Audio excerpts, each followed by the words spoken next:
The Department of Defense averages about 250,000 men and women are homeless on any given night. So I want to know who ate lunch today and who was able to sleep in a warm bed with pillows and blankets. Okay, so those 250 men and women that protected our country and our rights didn't have a bed to sleep in and also didn't have a meal. Hello, my name is Alex Hunter, and I'll be speaking to you about homeless veterans. The three main points that I will be going over are why veterans become homeless, educating veterans and support organizations, and how veterans could then avoid a crisis.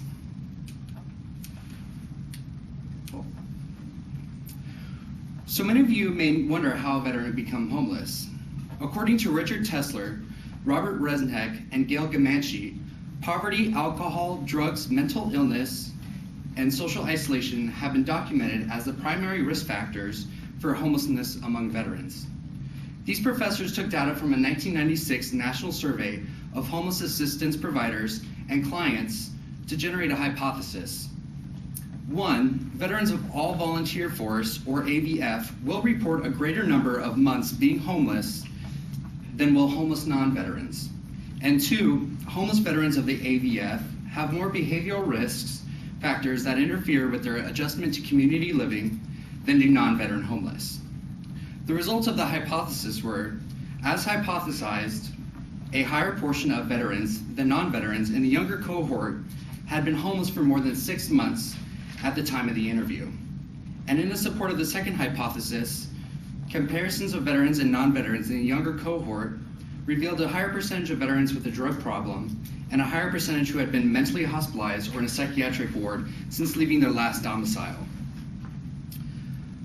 A lot of them turned away from their families, said Gary Huggins, a former homeless Iraq War veteran and a case manager at Black Veterans for Social Justice, a Brooklyn-based veterans organization. Many veterans are slow to seek help out of pride, lack of knowledge, and available services in military cultures that stigmatizes PTSD and other psychological injuries as weakness. Among more than 24 homeless that were interviewed for the Street Soldier Project reported trouble navigating the VA system. Some reported waits of up to 2 years for a response to a claim, and others said they had no idea how to access VA benefits until they received assistance from a VA organization. So what I would come up with as a plan. I would create a department that would be implemented into the Department of Defense to educate service members on how exactly a claim is processed. This would include educating the service member on what they need to do prior from separating the military to ensure they have access to benefits. I would make this information also available to the public.